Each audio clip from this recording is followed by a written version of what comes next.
Bienvenidos a Los Maestros del Valor, el primer programa de evaluación en México.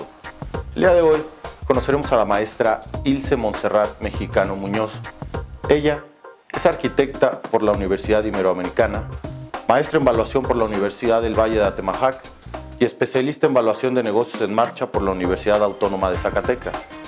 En el año 2016 participó como instructora en la ciudad de Bogotá, en Colombia, con el tema evaluación de servidumbres, y en el siguiente año, en el 2017, participó como conferencista en el Congreso Nacional de Evaluación. Expresidente del Colegio de Maestros de Evaluadores de León y presidente del Consejo Directivo de FECOBAL en el año 2018-2019. Vamos a la ciudad de León a conocer a la maestra Ilse, quien nos hablará sobre servidumbres, metodologías y todo lo que hay que saber sobre esta asignatura de la evaluación. ¿Qué tal? Bueno, buenas tardes. Bienvenida, maestra Ilse Montserrat Mexicano Muñoz. Gracias. Muchas gracias por haber aceptado esta entrevista. Bienvenida a los Maestros del Valor. Francisco. La hemos invitado para hablar sobre el tema de evaluación de servidumbres. Bueno, antes de empezar la entrevista en forma, pues agradecemos también al Centro Cultural México Plaza, que nos ha permitido grabar en sus instalaciones esta entrevista. Bueno, recordemos que esta entrevista está dedicada, este programa está dirigido a estudiantes de especialidad y maestría en evaluación. Entonces el día de hoy el objetivo es que conozcan un poco sobre evaluación de servidumbres, los conceptos básicos, qué metodologías hay. Entonces, bueno, nos gustaría primero que nada nos dijera cómo podemos definir una servidumbre y quién tiene derecho a utilizarla, a hacer uso de ella. Sí. Bueno, muchas gracias, Francisco, por la invitación. Y pues básicamente una servidumbre es un derecho real. Nos tenemos que ir también un poquito a la parte jurídica, a investigar la definición de qué es un derecho real.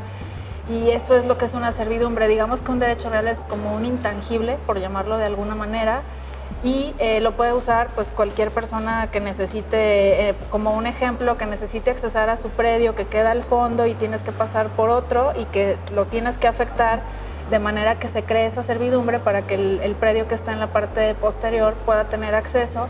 Entonces ese es un derecho real que cualquier persona puede tener, ya sea persona física o jurídica, pueden tener para usarlo.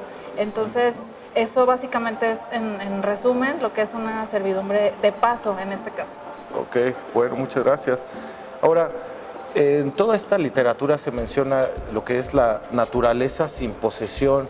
¿Nos podría comentar un poco para entender más este concepto? Sí, de hecho justamente este concepto es el que más confusión causa en todo el análisis de las servidumbres de paso, porque luego surge como la duda de que si quién es el propietario de esa servidumbre, si el que se dio una porción de su terreno o el que está recibiendo el beneficio de poder usarlo para llegar a su predio.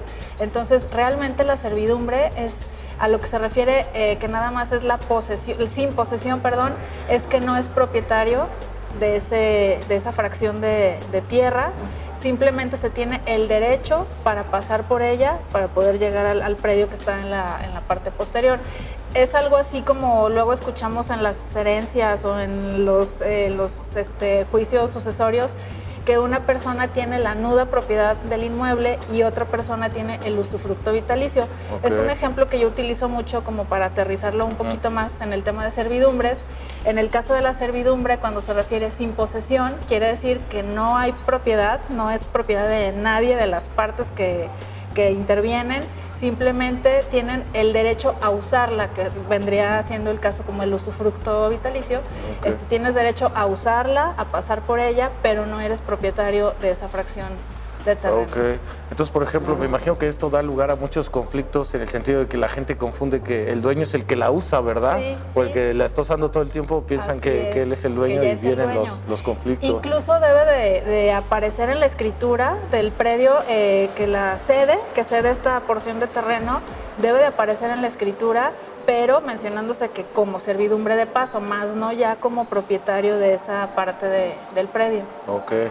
Bueno, ahora en su ponencia que presentó en el año 2017 menciona el concepto de predio dominante y predio sirviente. ¿Podría comentarnos un poco sobre esto? Sí, claro. De hecho, son las partes que conforman una servidumbre. Okay. Lo que es el sirviente, que viene siendo la parte afectada, la que resulta afectada porque cede una porción, o sea, sirve, por eso se llama sirviente, porque sirve una fracción de su predio para que sea utilizada para que el predio dominante, el dominante es quien recibe el beneficio de esta afectación. Entonces, por eso es el dominante, pues es el que va a dominar en este caso, porque va a recibir el beneficio, y el sirviente es el que va a servir esa fracción y es el que va a resultar afectado para que el predio dominante pueda tener acceso por medio de esta servidumbre. Ok, perfecto, muchas gracias. Bueno, y por ejemplo, ¿cuáles son los motivos, o sea, en el día a día, ya obviamente en juicios, tal vez en condominios que se dan de alta, o sea, hay gente allá afuera que hay motivos que la llevan a incurrir, ¿verdad?, en valuar una servidumbre.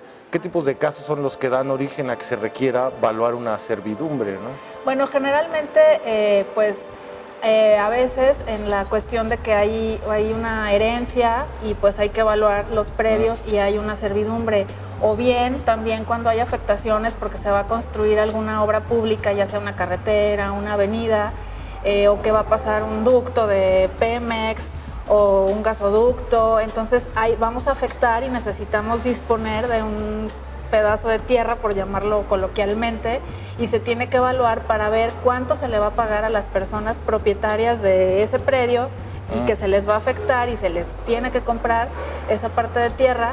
Para eso se utiliza el avalúo, pues para saber hacer la negociación justa dentro del valor de mercado de la tierra, de la afectación que va a resultar también por disponer de esa fracción de terreno. Entonces, por eso luego se ocupan este tipo de servicios de evaluación de servidumbres. Ok, y por ejemplo, ya cuando se está realizando el avalúo, ¿cuáles son el tipo de complicaciones que pueden surgir al respecto, o contratiempos, o las dificultades propias, ¿no?, de esta disciplina? Claro.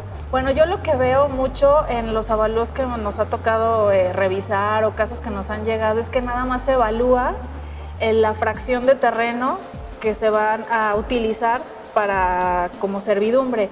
Sin embargo, obviamente al crear esta servidumbre se va a crear un beneficio para una parte que sería la dominante, que ya la mencionamos, pero también a veces el crear este tipo de servidumbres afecta al entorno, afecta, pues por ejemplo, el predio sirviente, a lo mejor y tenía una vista muy bonita cuando tenía la disposición de la totalidad del predio, y ahora con esa servidumbre tal vez la vista ya no va a ser la misma.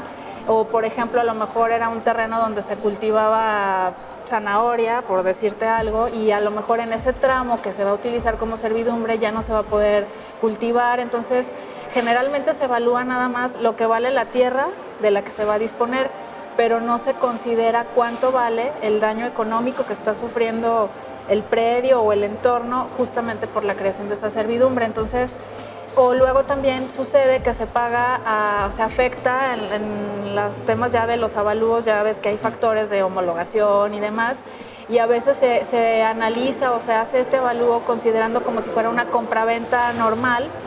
Y resulta que aquí pues no es una compraventa normal, porque a veces es necesario crear esta servidumbre, y entonces también ahí los criterios de evaluación a veces se utilizan como si fuera una compraventa normal, sin presión entre las partes y todas las definiciones que ya conocemos al respecto, pero resulta que aquí pues no es libre de presiones, porque a veces sí es necesario crearla, y entonces también ahí no se demerita de más o se premia, etcétera. Entonces, como que el criterio específico para evaluación de servidumbres de paso sí es muy puntual en ese sentido de que sí se deben de considerar otros factores y no nada más como una evaluación de una compraventa de un terreno. Sí, o sea, es un error si alguien quiere evaluar una servidumbre de 200 metros, evaluarlo como si fuera un terreno urbano de 200 metros, con estudios de mercado. Es un error de los más comunes. El mercado te sirve porque finalmente lo utilizas para la negociación, pero tú dices, son 200 metros de terreno, a 1,000 pesos el metro, te voy a pagar 200,000 pesos. Sí, no es correcto. Es lo que vale la tierra,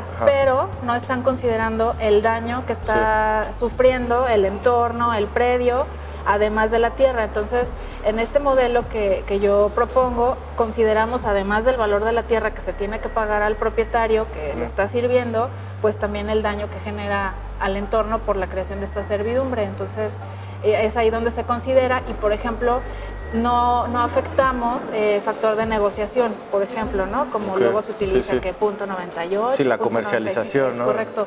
Ahí lo que proponemos nosotros, porque finalmente es una propuesta, es que se quede en la unidad y no se aplique ningún factor de negociación, dadas las características de este tipo de operaciones, que no es una compraventa tradicional como las que estamos acostumbrados a evaluar. Ok, perfecto. Ahora nos gustaría para la audiencia que comentáramos un poco cómo se crean las servidumbres, tal vez algo relevante sobre la parte legal, en dónde se inscriben. ¿Puede comentarnos un poco acerca de eso? Claro que sí, Francisco. De hecho, deben de quedar registradas en el registro público de la propiedad.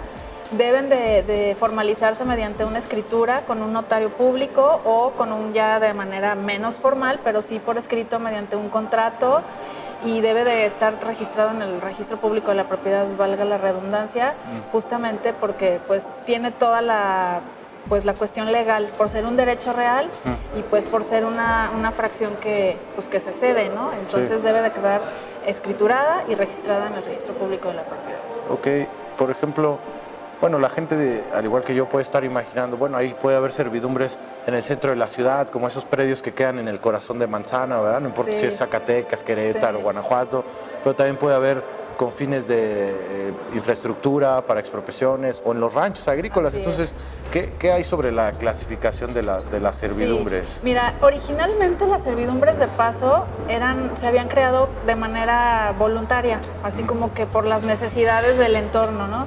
Pero como con el tiempo, conforme iba pasando el tiempo, iban siendo cada vez pues más la cantidad de este tipo de servidumbres, fue necesario empezar a reglamentarlas.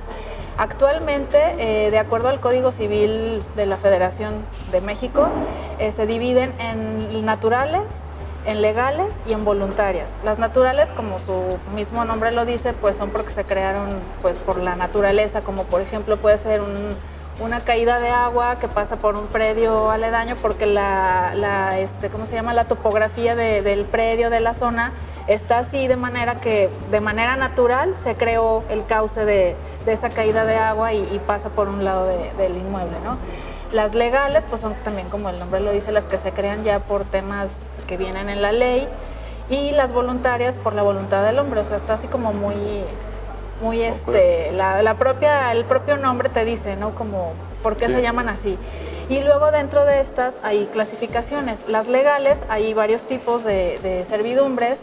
Toda esta información, pues para ahondar un poquito más, lo pueden consultar en el Código Civil de la Federación. Se meten ahí, lo googlean en internet, así Código Civil de la Federación. Y ahí viene, viene un capítulo titulado Servidumbres de Paso. Y las legales se dividen, por ejemplo, en las primeras eran las de paso, que es para, pues como el nombre lo dice, para pasar de un predio a otro. Había otras de acueducto, que era para llevar el agua así de su cauce natural, pero ya era para llevar el agua también de un predio a otro. Luego también venían las continuas y las discontinuas, que la continua es una, como por ejemplo, también entra la de acueducto, por ejemplo, porque es algo donde siempre está utilizándose, que el agua siempre está pasando por ahí, entonces es una servidumbre continua. Las discontinuas, por ejemplo, son las de paso, que no todo el tiempo está pasando gente por esa servidumbre, entonces son continuas o discontinuas. También viene otra clasificación, que son las servidumbres aparentes y las no aparentes. El nombre, igual como lo dice, una servidumbre aparente puede ser una de paso, que se ve el camino que está así para llevarte al predio dominante. Una no aparente puede ser tal vez un gasoducto que está pues enterrado en la tierra, no se ve, pero sin embargo existe, y se tuvo que hacer esa operación de indemnización al propietario. O líneas de agua que también pasan subterráneas, líneas también de electricidad que luego también son subterráneas, entonces esas pueden ser las no aparentes.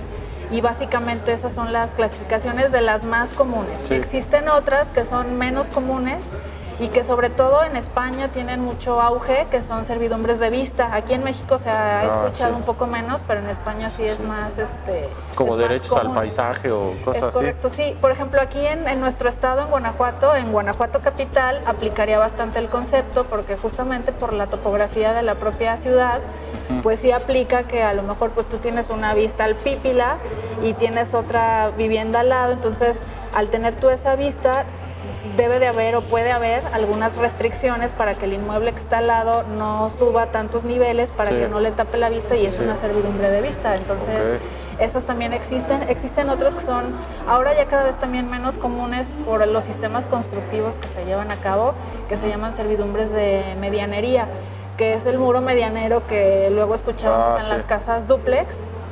Compartías el muro, entonces tenías que respetar ciertas cuestiones de no abrir ventanas, porque los dos propietarios, cada quien era dueño de la mitad del muro, entonces no podían afectarlo y demás. Ahorita ya es menos, porque ya también los propios sistemas constructivos ya tienen su muro independiente cada inmueble.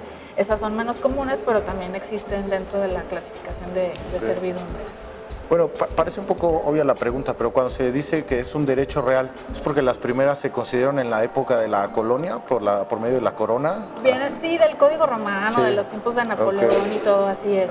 En toda la literatura universal existe así eso. Es, sí, desde antaño ya siempre han existido las servidumbres, nada más que ahorita pues ya se cuenta con más marco legal al respecto, justo para evitar tantos problemas que luego había en esas épocas. Y por ejemplo, bueno, ya hemos hablado de por qué se crean y qué tipos de uso se les puede dar, pero ¿qué sería lo opuesto? ¿Qué nos lleva a extinguir una servidumbre? Sí, también hay varios factores por los que se puede extinguir. Una de ellas es la expropiación, donde pues ahí el gobierno puede decir necesito este terreno y lo expropio, entonces desaparece. Sí, lo valúo, lo pago y... Exacto.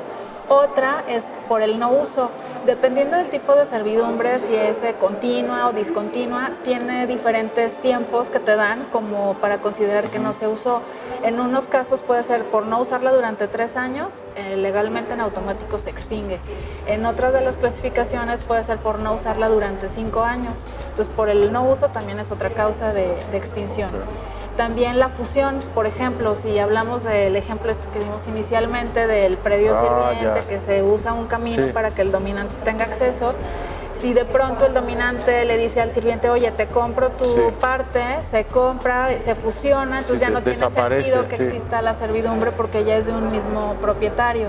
Entonces, en esos casos también es que se extingue la servidumbre. Y otra causa puede ser también por temas de cuestiones, por ejemplo, un derrumbe o algo que impidan que por el estado físico de la propia servidumbre se pueda utilizar.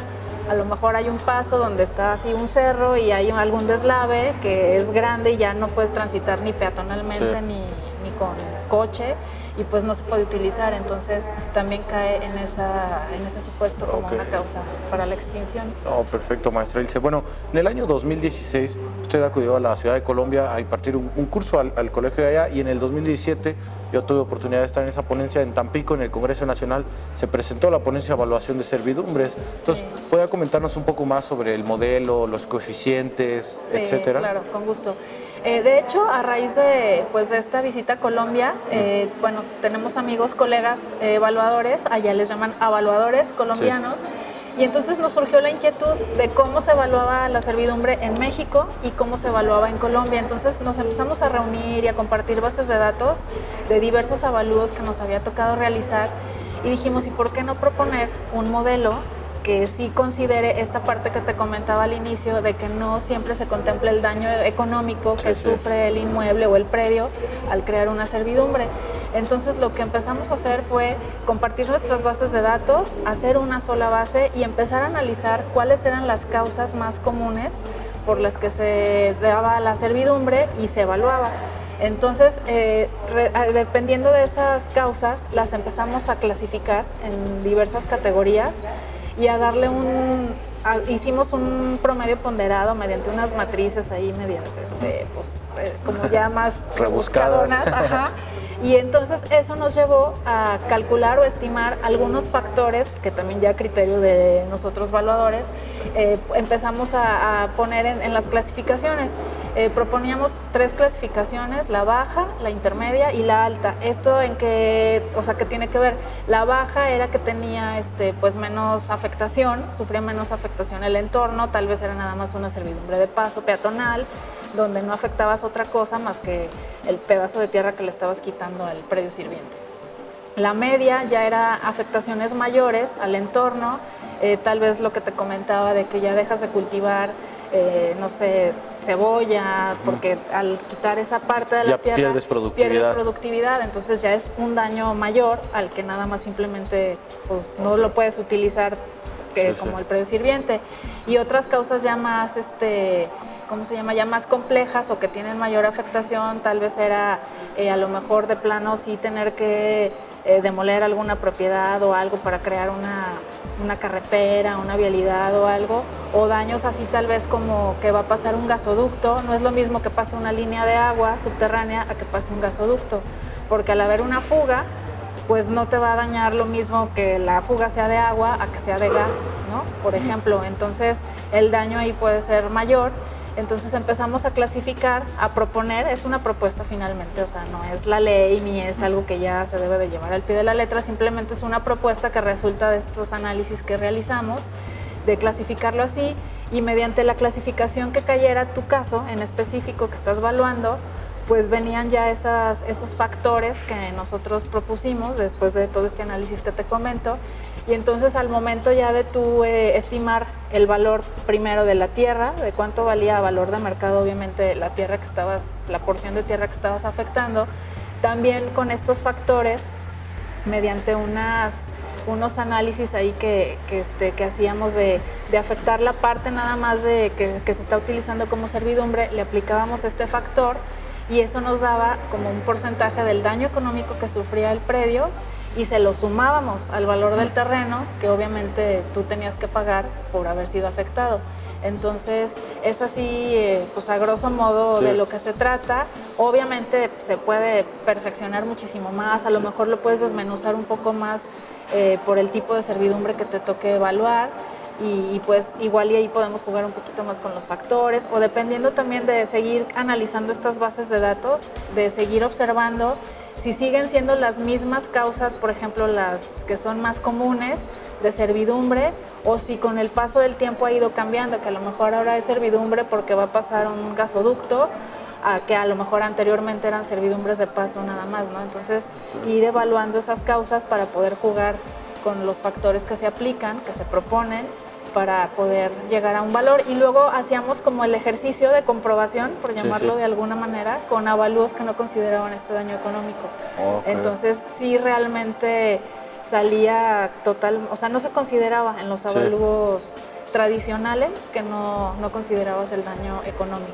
O sea que este modelo, a diferencia de porque en el modelo tradicional, si el dueño del predio sirviente no perdía productividad, pues el avalúo podía salir más o menos justo, pero si perdía productividad, ahí sí no se le compensaba nada. Este modelo sí ve eso, ¿no? Es correcto. Es así de las partes fundamentales, sí, ¿no? ver todo lo que afecta. O sea, obviamente es un beneficio para el dominante, pero también ver todas las afectaciones. Que reponga lo que afectó, ¿no? Así es.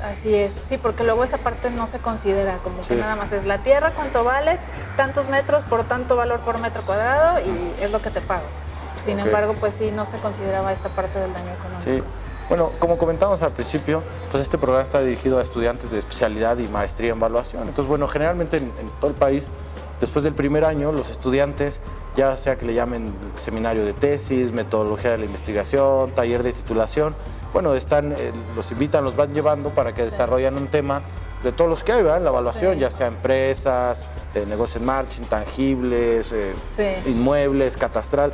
Una es la evaluación de servidumbre. Si alguien, digamos, que nos está viendo quisiera titularse y va empezando, podría tomar este tema, y no sé si a usted se le ocurre algún tema o algún área en la que podrían desarrollar una tesis relacionada con evaluación de servidumbres. Sí, pues yo creo que sí sería bastante interesante porque no hay muchas de estos temas de servidumbre, o sea, o hay de servidumbres de paso, pero no de modelos de evaluación para servidumbres de paso. Entonces yo creo que sí sería interesante ahondar un poquito más en este tema de los factores, del daño económico, para pues cada vez acercarnos más como al valor justo, real, de la afectación que está teniendo el predio y no quedarnos nada más, como te digo, en que tanto vale el metro cuadrado por tantos de tierra y es lo que se paga. Entonces, digo, aquí todavía le queda como que mucho camino por andar, por analizar, por revisar, y yo creo que sí sería interesante que lo retomaran en ese sentido, sobre todo porque estamos muy acostumbrados a que las tesis son muy teóricas, ¿no? O sea, generalmente luego son así como que manual de procedimientos para tal,